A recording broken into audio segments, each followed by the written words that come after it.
श्री सूर्याय नमः। आज रविवार को आप सुनिए रविवार व्रत की कथा। प्राचीन काल में एक राजा था और एक रानी थी। उनके पास सिपाही, घोड़े, दासियां, दास, धन दौलत सब कुछ था, सिर्फ उनकी संतान नहीं थी। इसी कारण वे दोनों राजा रानी बहुत दुखी रहते थे। संतान प्राप्ति के लिए उन्होंने हर तरह के दान, धर्म, धार्मिक अनुष्ठान, जप, मंत्र, पूजा पाठ आदि सब किया, लेकिन इससे उनका कोई फायदा नहीं हुआ। जब राजा और रानी वृद्ध होने लगे तो दोनों को बहुत ही चिंता हो गई। वे दोनों सोच में पड़ गए कि अब हमारे इतने बड़े राज्य का क्या होगा, कौन बनेगा इस राज्य का वारिस, कौन लेगा प्रजा की जिम्मेदारी। राजा और रानी दिन रात इसी चिंता में घुटने लगे। उन्हें खाने और पीने की भी सुध नहीं रहती थी। तो एक सुबह राजा के दरबार में एक साधु आता है तो दासी रानी को इत्तला करती है। तब वह दासी से कहती है, ये मेरा अंतिम दान धर्म है, इसके बाद मैं अपने हाथों से कोई दान धर्म नहीं करूंगी। रानी चावल भरा छाछ हाथ में लेकर बाहर आती है और साधु की झोली में भिक्षा डालने आगे बढ़ती है तो उसके चेहरे पर छाई उद्विग्नता साधु की दृष्टि में आती है। वह उससे पूछता है कि रानी साहिबा, आपको क्या हुआ है, आपको क्यों इतनी उदासी हो गई है। तब रानी साधु को सारी हकीकत बताती है और सिसकने लगती है। उस पर वह साधु कुछ पल गंभीर हो जाता है और कहता है कि चिंता मत करो रानी साहिबा, आपकी संतान की इच्छा पूरी हो जाएगी। आपकी कोख से एक पुत्र का जन्म होगा, मात्र वह 14 साल तक ही आप लोगों को मिलेगा। इसके आगे वह जीवित नहीं रह पाएगा। इससे बढ़कर आपको कुछ देना मेरे लिए संभव नहीं है। अपनी बात पूरी करते उसने अपनी झोली में हाथ डाला। झोली में हाथ डालकर थोड़ी सी भभूत निकालकर उसने रानी को दी और कहा, आप और महाराज दोनों इसे बांटकर ग्रहण कर लेना, तुम्हें जल्द ही पुत्र की प्राप्ति होगी। और वह साधु अपनी राह को चला गया।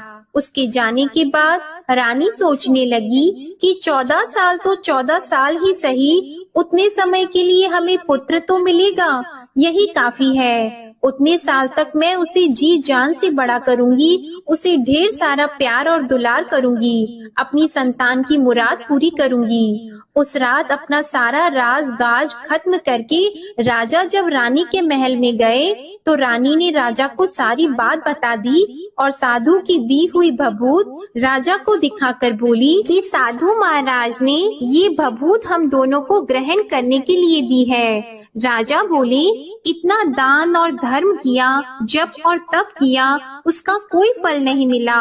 अब इस भभूत से हमें क्या संतान प्राप्त होगी। उस पर रानी बोली, जब इतना सब कुछ कर लिया तो अब ये भी सही, क्यों हम उस साधु के क्रोध को बुलावा दें।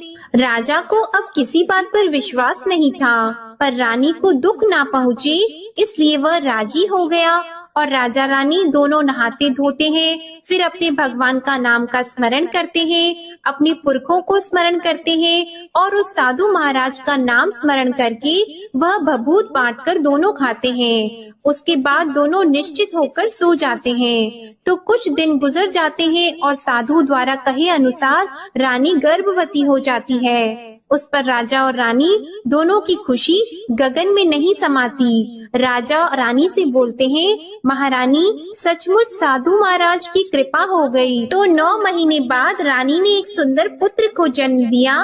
राजा ने बड़ी धूमधाम से पुत्र का नामकरण किया। सारे राज्य में 8 दिन तक अनशन तर्पण रखा, उत्सव मनाया गया। आप पुत्र की कुंडली देखने के लिए राज्य के सबसे विद्वान पंडित जी को बुलाया गया। जो कुंडली देखकर पंडित जी बड़े चिंतित हो गए, कहने लगे, महाराज हमारा राजपुत्र सिर्फ 14 साल तक हमारे पास रहेगा। राजा को इस बात की भनक तो थी ही, रानी को भी साधु महाराज की बात याद थी। दोनों चुप रह जाते हैं। उसके बाद राजा और रानी बड़े प्यार से बेटे की परवरिश करते हैं, उसकी हर ख्वाहिश पूरी करते हैं और थोड़े समय के लिए ही सही भगवान ने संतान की अपनी मुराद पूरी कर ली। इससे वे समाधान मानते हैं। राजपुत्र दिन प्रतिदिन बड़ा होता है। जब वह 7 साल का हो जाता है तो राजा एक अच्छे गुरु की नियुक्ति करके उसे पढ़ाई लिखाई, घुड़सवारी आदि 12 विद्याओं का शिक्षण देते हैं। जब वह सब शास्त्र विद्या में पारंगत हो जाता है और 12 साल की उम्र का हो जाता है, तब एक अच्छी सी राजकन्या खोजकर उसकी शादी करा देते हैं। तो 2 और साल बीत जाते हैं। बेटा 14 साल का हो जाता है। एक दिन राजपुत्र राजा से बोलता है, पिताजी, मैं अपना सारा राज्य घूमकर देखना चाहता हूँ। आज तक मैंने सिर्फ इस रजवाड़े के अतिरिक्त कुछ देखा नहीं है।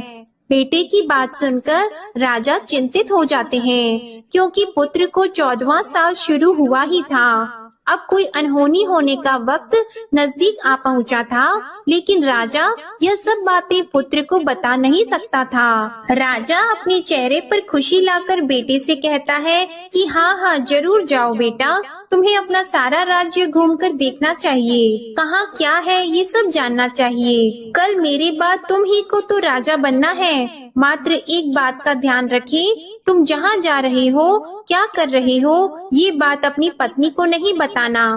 पुत्र कहता है, ठीक है पिताजी, आपने जो कहा है मैं वैसा ही करूँगा। राजपुत्र दिन भर अपनी पत्नी के साथ रहता है, खुशियाँ मनाता है और रात को 12 बजे वह उठकर बाहर चला जाता है। फिर सुबह होने से पहले वापस अपने महल में आकर सो जाता है। ऐसा बहुत दिनों तक चलता रहा और पुत्र का 14वां साल खत्म होने में कुछ ही दिन बाकी रहे थे। इतने में उसकी पत्नी यानी छोटी रानी रात में जाग जाती है। वह देखती है कि बिस्तर पर राजपुत्र नहीं है। वह महल में सब जगह देखती है तो राजपुत्र कहीं भी नजर नहीं आते। तो वह क्या करती, किससे कहती? वह चुपचाप रहती है। फिर वह सुबह होने पर देखती है कि उसका पति अपनी जगह सोया हुआ है। वह पति से कुछ नहीं पूछती है, लेकिन दूसरी रात भी जब वैसा ही होता है, तीसरी और चौथी रात और कुछ दिनों तक ऐसा ही चलता रहता है, तब रानी बहुत ही चिंतित हो जाती है। उसके मन में ढेर सारे सवाल उठते हैं, लेकिन उसे पूछने में डर लगता है। शायद पति गुस्सा कर बैठे। सास ससुर से पूछने के बारे में सोचा तो उसकी कुल मर्यादा बीच में आ जाती थी। तो इस तरह वह मन ही मन घुटती रहती थी। इस हालत में उसे खाने पीने में दिलचस्पी नहीं होती थी। वह दुबली पतली हो जाती है। तो उस राज्य में फूल बेचने वाली एक बूढ़ी मालिन थी। वह हमेशा छोटी रानी को फूल देने उसके महल में आती थी। उस बुढ़िया का ध्यान छोटी रानी पर पड़ जाता है। वह उससे पूछती है, बेटी, तुम्हें किस बात का दुख है? तुम इस तरह सूख कर कांटा क्यों बनी हो?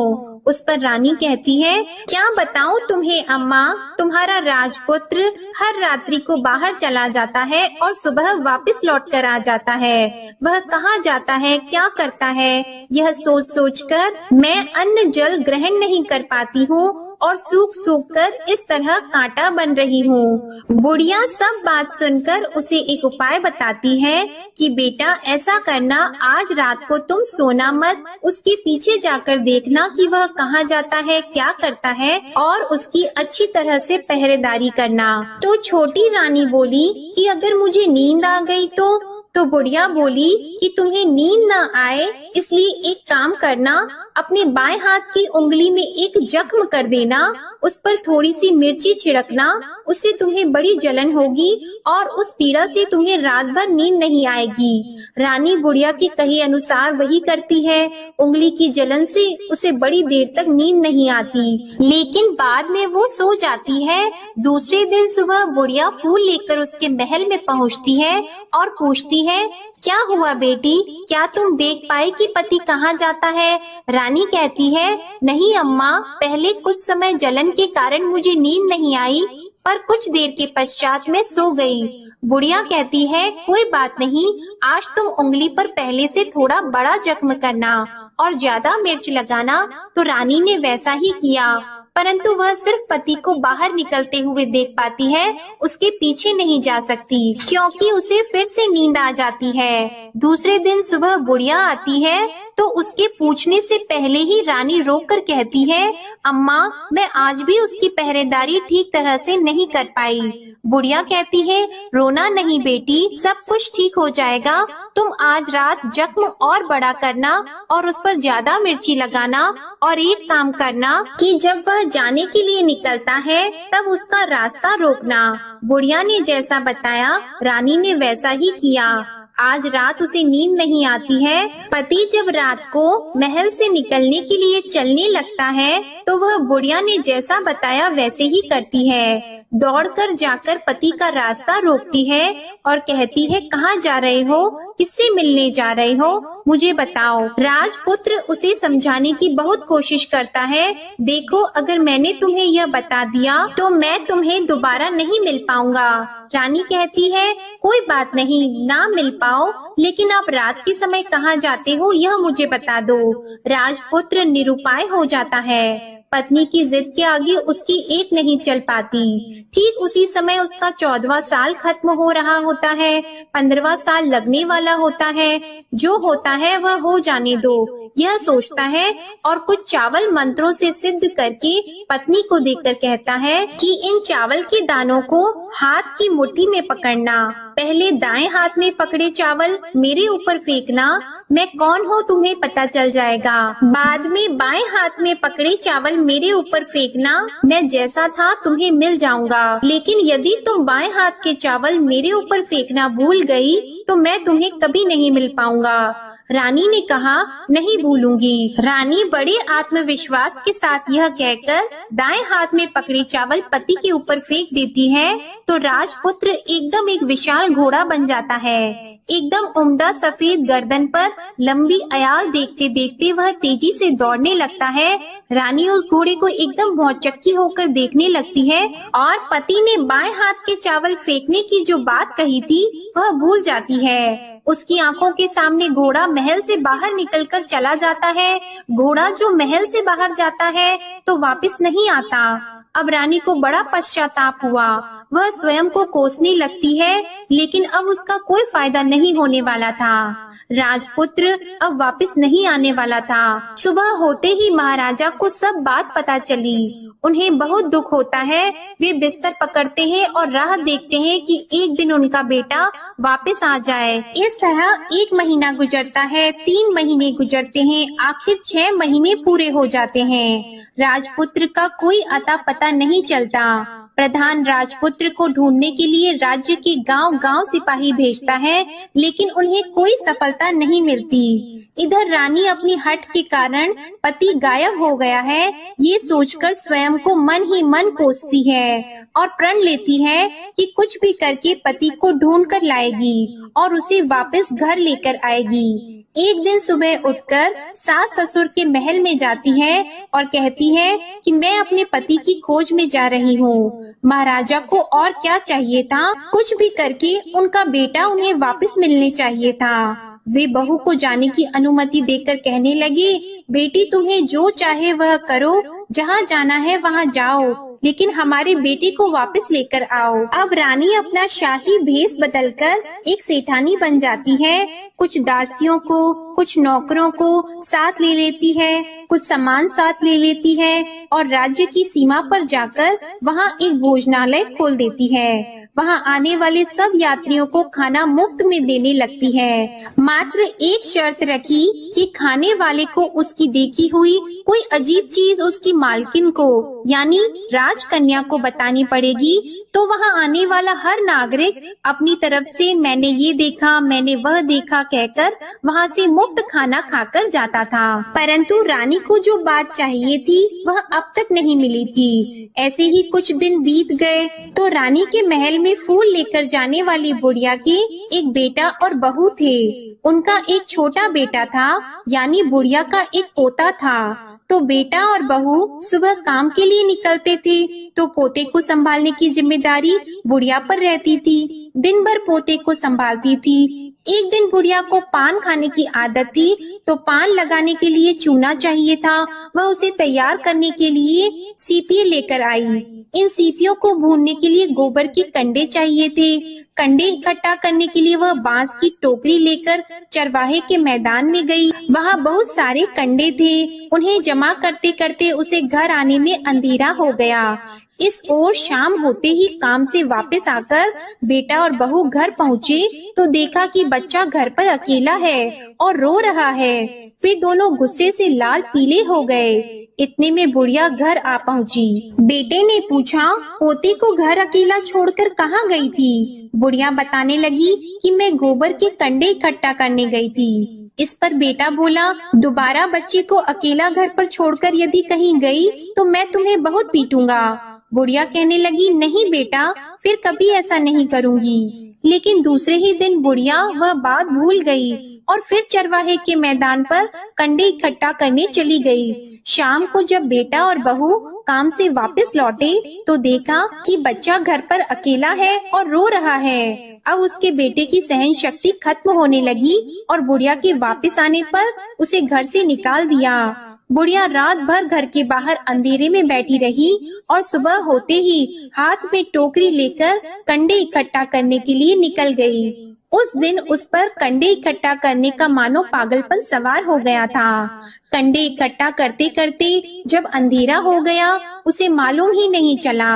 उसे जब ध्यान आया तो गांव का रास्ता भी ठीक तरह से दिखाई नहीं दे रहा था। वह अंधेरे में आंखें फाड़कर देखती देखती किसी तरह आगे निकल पड़ी तो एक कपिला गाय छन छन की आवाज करते गली की घंटी बजाते ठुमक कर उस मैदान पर आ गई। उसे देखकर बुढ़िया सोचने लगी कि इस गाय के पीछे पीछे जाऊंगी तो गांव तक पहुंच जाऊंगी। तब बुढ़िया उसके पीछे पीछे जाने लगी। वह गाय उस मैदान से लेकर एक एक करके 6 मैदान पार करती है। आखिर में वह 7वें मैदान तक पहुंचती है तो क्या होता है कि उस मैदान पर एक बड़ा सा पत्थर है। गाय जाकर उस पत्थर को अपना सींग मारती है। जब गाय ने सींग मारा तो वह पत्थर दूर हट गया और पाताल में नीचे जाने की सीढ़ियां दिखाई देने लगी। तब वह गाय उन सीढ़ियों से नीचे जाने लगी। बुढ़िया वह सब देख रही थी और झट से जाके गाय की पूंछ को पकड़ लिया। वह गाय के साथ नीचे पाताल में पहुंच गई और तुरंत ही गाय की पूंछ छोड़ दी और इधर उधर देखने लगी। उसने देखा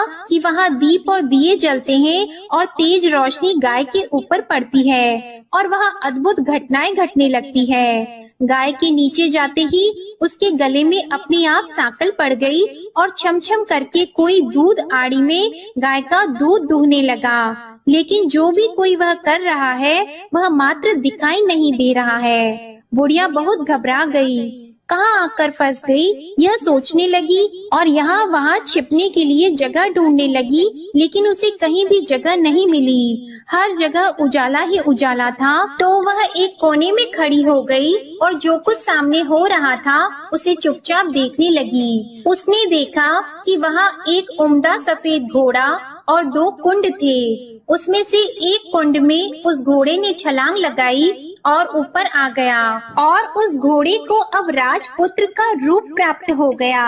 उसने दूसरे कुंड के पानी में स्नान किया, वहाँ रखे नए कपड़े पहने और नजदीक ही एक सुंदर पलंग था, उस पर आकर वह बैठ गया।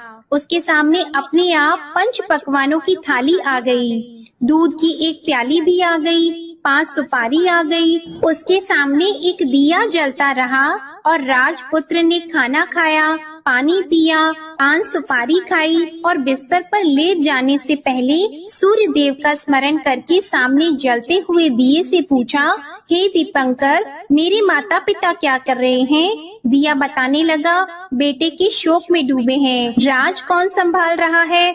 तो उसने बोला कि राज्य प्रधान संभालते हैं। उसने पूछा कि मेरी पत्नी क्या करती है? तो दिए ने बोला कि उसने चौराहे पर भोजनालय शुरू किया है और आते जाते लोगों से वह नई खबर के बारे में पूछती रहती है। दिए के यों कहते ही राजपुत्र कहने लगा कि ठीक है। उसके बाद वह सो गया बुढ़िया कोने में खड़ी हुई सब देख रही थी। ऐसी अद्भुत घटना उसने जिंदगी में पहली बार देखी थी। उसे अंदर ही अंदर चुलबुलाहट होने लगी। वह अपनी भूख प्यास भूल गई और आगे क्या होता है कि उसे उत्सुकता से देखने लगती है। लेकिन उसके बाद और कुछ घटनाएं नहीं घटती। रात गुजर गई और सुबह हो गई। पलंग पर सोया हुआ राजपुत्र उठा और फिर से पहले वाले कुंड में छलांग लगाई। तो अब वह फिर से घोड़ा बनकर कुंड से बाहर आ गया। वह तेजी से उच्च पाताल नगरी से बाहर निकल गया, लेकिन वह कहाँ गया बुढ़िया को कुछ पता नहीं चला। उसके बाद पिछली रात की तरह कोई उस गाय को छमछम करके दूध दोहने लगा। जैसे ही दूध दोहना खत्म हुआ, उसके गले की सांकल अपने आप खुल गई और वह गाय तेजी से ऊपर जाने लगी, सीढ़ियों की ओर भागने लगी। गाय को दौड़ता देखकर बुढ़िया सोचने लगी कि अब गाय के साथ यहाँ से ऊपर जाना ही समझदारी होगी, नहीं तो कोई मुसीबत आकर उसके ऊपर टपक जाएगी। झट से उसने गाय की पूंछ पकड़ ली और गाय के साथ ऊपर आ गई। गाय जब मैदान में पहुंची तो उस सुरंग का रास्ता अपने आप बंद हो गया और उसके मुंह पर एक बड़ा सा पत्थर पहले की तरह खड़ा हो गया। ऊपर आकर वह गाय जंगल की ओर निकल गई। इधर बुढ़िया एकदम बावली सी हो गई। उसने पाताल नगरी में जो कुछ देखा था वह जल्द से जल्द किसी को बताने के लिए उतावली हो गई। उसे एकदम याद आया कि नगर की सीमा पार कोई औरत भोजनालय चलाती है और नई बात बताने वालों को अच्छा खाना पीना मुफ्त में देती है। वह सोचने लगी कि क्यों न मैं ये बात उस औरत को जाकर बताऊं। यदि उसे ये बात पसंद आ गई तो बाकी जीवन खाने पीने के झंझट से मुक्ति मिल जाएगी। बुढ़िया ने मन में तय किया और तुरंत उस भोजनालय के द्वार पर टंगे नगाड़े के सामने खड़ी हो गई और जोर जोर से नगाड़ा बजाना शुरू कर दिया। नगाड़े का इस तरह शोर सुनकर मालकिन यानी छोटी रानी मन में प्रसन्न हो जाती है कि शायद कोई बड़ी बात लेकर यहाँ आया है। रानी सिपाहियों को आदेश देती है, जाइए और जो कोई आया है उसकी अच्छी तरह खातिरदारी कीजिए। आदेश पाते ही सिपाही नीचे दौड़ गए तो एक बुढ़िया नगाड़ा बजा रही थी। उन्होंने पूछा, क्यों नहीं बुढ़िया, क्या हुआ, क्यों नगाड़ा बजा रही हो? बुढ़िया बोली, कुछ नहीं बेटा, यहाँ खाना मिलता है ना, इसलिए आई हूँ। खाना चाहिए मिलेगा, लेकिन तुझे कोई नई बात बतानी पड़ेगी। हाँ बताऊंगी, एक बात मालूम है मुझे। इस पर सिपाही उसे अंदर लेकर गए। उनको मालकिन का आदेश था कि जो कोई बूढ़ा बुजुर्ग वहाँ आए उनके साथ अच्छी तरह पेश आना, उनका अच्छे से आदर सत्कार करना। तो सिपाही ने उस बुढ़िया का भरपूर आदर सत्कार किया। यह उसे बड़ी सिद्ध थाली भरकर व्यंजन परोसते हैं। बुढ़िया कुछ दिनों से भूखी थी, वह खाने पर टूट पड़ी। खाना खाने के बाद सिपाही ने उसे नई साड़ी पहनने को दी। उसके बाद उसे लेकर रानी के पास आए। बुढ़िया और रानी ने तुरंत एक दूसरे को पहचान लिया। तब रानी ने बुढ़िया से कहा कि अम्मा अब बताओ तुमने क्या नई बात देखी है? नई बात? मैंने कोई नई बात नहीं देखी है। बुढ़िया बोली, वह तो मेरे पास तुम्हें देने के लिए खाने के पैसे नहीं थे, इसलिए मैंने झूठ कहा और नगाड़ा बजाया। रानी ने कहा, अम्मा घबराना नहीं, मैं किसी को तुम्हारा नाम नहीं बताऊंगी। फिर भी बुढ़िया ने कहा कि मेरे पास कोई नई बात नहीं है। इस पर रानी ने उससे कहा, देखो अम्मा, यदि तुमने मुझे वह नई बात बताई तो जिंदगी भर मैं तुम्हारी देखभाल करूंगी और तुम्हें रानी माता की तरह रखूंगी। अब बुढ़िया बताने को तैयार हो गई। उसने जो कुछ उस चारागाह वाले मैदान पर देखा था वह सब कुछ कुंवर रानी को बता दिया। बुढ़िया की वे बातें सुनकर कुंवरनी को यकीन हो गया कि वह राजपुत्र उसी का पति है। वह तुरंत बुढ़िया से कहने लगी कि अब माँ मुझे उस जगह पर ले चलो। तब बुढ़िया बोली, नहीं बेटी, वह पाताल राज्य है, सांप है। यदि किसी ने तुम्हें देख लिया तो तुम्हारी जान खतरे में पड़ सकती है। लेकिन रानी उसकी एक भी नहीं सुनती। उसे उस जगह ले जाने के लिए हठ करने लगी। आखिर में बुढ़िया ने उसका कहना मान लिया और कहने लगी, ठीक है, मैं तुम्हें वहाँ ले जा सकती हूँ, पर आज नहीं, कल वहाँ जाना है तो शाम को ही जाना होगा। तो दूसरे दिन दोपहर को रानी बुढ़िया के साथ उस मैदान पर गई और एक जगह छुपकर गाय के आने की राह देखने लगी। दिन ढलते ही अंधेरा गिरने लगा और गाय हमेशा की तरह वहां आ गई। मैदान के उस कोने में जाकर उसने पत्थर पर सींग मारा तो छत से पत्थर हटकर वहां सुरंग में जाने का रास्ता खुल गया। गाय उस रास्ते से नीचे उतरने लगी तो बुढ़िया रानी से कहने लगी, जल्दी आगे बढ़ो, हम गाय की पूंछ पकड़कर नीचे उतरेंगे। तो दोनों गाय की पूंछ पकड़कर नीचे उतर गईं। बुढ़िया पहले जिस कोने में छिपी थी उस कोने में छिप गई। अब नीचे सब कुछ पहले जैसा घटित हो रहा था। गाय के गले में अपने आप सांकल पड़ गई। कोई अदृश्य रूप से उसका दूध दोहने लगा। एक सफेद उम्दे घोड़े ने आकर एक कुंड में छलांग लगाई तो राजपुत्र के रूप में ऊपर आया। वह राजपुत्र दूसरे कुंड में नहाने लगा। बाद में उसके सामने खाने की थाली आ गई, दूध की प्याली आ गई, पान का बीड़ा आ गया। राजपुत्र सब ग्रहण करके सोने के लिए पलंग पर गया तो सोने से पहले सूर्य देव का स्मरण करके वह दिए से पूछने लगा, दीपांकर मेरे माता पिता क्या कर रहे हैं? तो दिया कुछ जवाब नहीं देता बल्कि वह बुझने लगता है। तब राजपुत्र को कुछ घटित हुआ है इसका संदेह हो गया। वह उदास हो गया और जो कुछ हुआ है वह हो जाने दो ऐसा सोचकर फिर से बिस्तर पर लेट गया। अब रानी का संयम छूट गया। वह दौड़कर पति के पास गई और उसके पैर पकड़ने के लिए आगे बढ़ने लगी। राजपुत्र तुरंत ही पत्नी को पहचान गया। वह छत से पीछे हट गया और चिल्लाने लगा, नहीं नहीं, मुझे मत छूना, सर्वनाश हो जाएगा। रानी दोनों हाथ जोड़कर पति से अपनी भूल स्वीकार करने लगी। स्वामी, मुझसे भूल हो गई। मुझे आपसे नहीं पूछना चाहिए था कि आप रात को कहाँ जाते हो। मैं अपनी भूल स्वीकार करती हूँ। मुझे मेरी भूल की सजा मिल गई है। अब आप घर चलो। आपके वियोग में आपके माता पिता ने बिस्तर पकड़ लिया है। आपकी प्रजा भी बहुत दुखी है। उस पर राजपुत्र कहने लगा, वही तो एक बार तुम गलती कर बैठी हो, अब दोबारा मत करना, नहीं तो अब मैं तुम्हें जो दिख रहा हूँ वह अभी नहीं दिखूंगा। रानी अब विलाप करने लगी, जोर जोर से जमीन पर सिर पटकने लगी। राजपुत्र के मन में उसके प्रति दया उत्पन्न हो गई। वह उससे कहने लगा, यदि तुम मुझे पाना चाहती हो तो तुम्हें एक काम करना होगा। काम कठिन है लेकिन वह तुम्हें अकेले ही करना होगा। रानी ने कहा, कहो स्वामी, कितना भी कठिन काम हो मैं वह पूर्ण करूंगी। रानी कहने लगी। इस पर राजपुत्र ने उसे बताया, इस पाताल से ऊपर जाते ही तुम्हें एक घना जंगल नजर आएगा। ऐसे 6 जंगल पार करने के पश्चात तुम्हें एक 7वां जंगल मिलेगा। वह जंगल सबसे घना है। उस जंगल के बीचों बीच एक पीपल का पेड़ है। उसके आसपास की जगह पत्ते, फंदे, जटाएं आदि से ढक चुकी है। वहाँ बाघ, शेर, सांप और भालू बैठते हैं। तुम्हें उन सबको भगाकर वह जगह साफ करनी है। उसको गोबर से लिपाई करके पवित्र बनाना है, रंगोली से सजाना है। उसके बाद वहाँ धूप, कपूर, अगरबत्ती जलानी है। फूल और कुमकुम से पेड़ की पूजा करनी है। दूध और दही से बने चावल का भोग चढ़ाना है। ये सब तुम्हें दोपहर को 12 बजे से पहले करना है। 12 बजने के समय तुम्हें उस जगह पर बैठकर सूर्य भगवान का ध्यान करना है। ठीक 12 बजे सूर्य भगवान का रथ वहाँ उतरेगा। वे सब देखकर खुश हो जाएंगे और कहेंगे कि जिस किसी ने भी ये सब किया है उसे मैं मनचाहा फल दूंगा। तो तुम सामने जाकर उसके रथ का दाहिना घोड़ा मांगना, मैं तुम्हें मिल जाऊंगा। इतनी बात कहकर राजपुत्र अपने पलंग पर सो गया और छोटी रानी भोर होने की राह देखने लगी। भोर होते ही वह बुढ़िया के साथ गाय की पूंछ पकड़कर ऊपर आ गई। ऊपर आने के बाद वह बुढ़िया से कहने लगी, अम्मा, अब मैं अकेले ही आगे जाऊंगी, तुम भोजनालय वापस चली जाओ।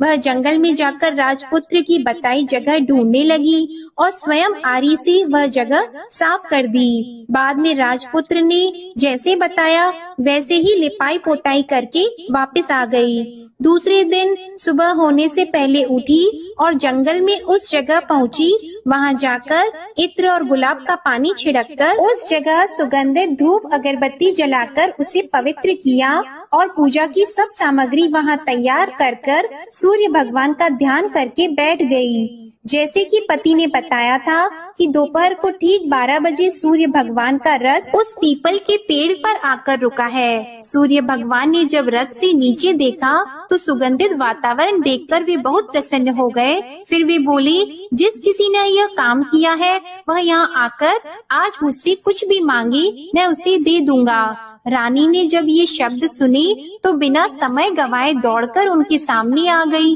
और उनको साष्टांग नमस्कार करके बोली, भगवान वह मैं ही हूँ, मैंने ही यह जगह साफ की है। अच्छा, तो तुम्हें जो चाहिए वह मांगो। भगवान, मुझे आपके रथ का दाहिना घोड़ा चाहिए। सूर्य भगवान बोले, नहीं नहीं, मैं तुम्हें और कुछ भी दे सकता हूँ, लेकिन यह घोड़ा नहीं दे सकता। मेरे रथ के 12 घोड़े हैं, तुम चाहो तो कोई और घोड़ा मांग लो, लेकिन यह दाहिना घोड़ा नहीं, वह मैं तुम्हें नहीं दे सकता। छोटी रानी ने एक नहीं सुनी, वह सूर्य देव से एक ही बात कह रही थी, वही दाहिना घोड़ा दे दीजिए, नहीं तो मैं आपके पैरों में गिरकर अपनी जान दे दूंगी। अब सूर्य देव धर्म संकट में पड़ गए। उन्होंने वचन दे दिया था, अब अपने वचन से पलट भी तो नहीं सकते थे। ठीक है, दे दिया तुम्हें घोड़ा, सूर्य देव ने कहा। फिर एक बात और भी कही, देखो मैंने तुम्हें घोड़ा तो दे दिया है, लेकिन वह तुम्हें यहाँ नहीं मिलेगा,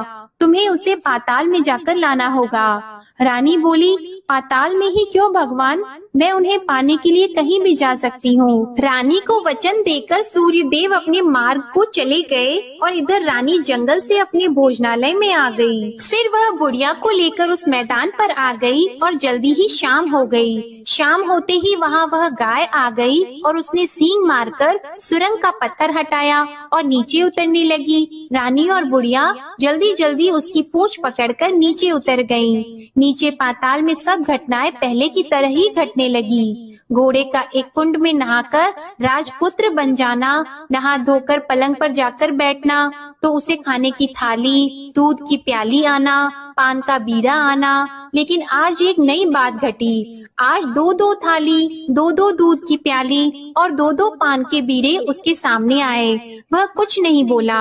अपने हिस्से की थाली खाकर, दूध पीकर और पान का बीड़ा चबाकर वह सोने चला गया और हमेशा की तरह दिए से पूछने लगा, दिए दिए दीपंकर, मेरे माता पिता क्या करते हैं? दिए ने बताया, वे दोनों तुम्हारे शोक में मरने की स्थिति में पहुंच गए हैं। ऐसा?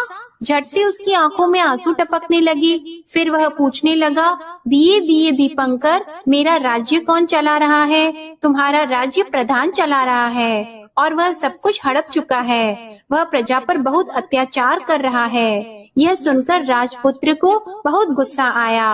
वह गुस्से से अपनी मुट्ठी भींचने लगा। अब वह पूछने लगा, दिए दिए दीपंकर, मेरी पत्नी क्या कर रही है? अब दिया कुछ नहीं बोला और चुप रहा। अब रानी का संयम जवाब दे गया। वह दौड़कर पति के गले लग गई। अब मैं तुम्हें मिल गया। राजपुत्र कहने लगा, सच कहते हो? अब आप फिर से घोड़ा तो नहीं बनोगे ना?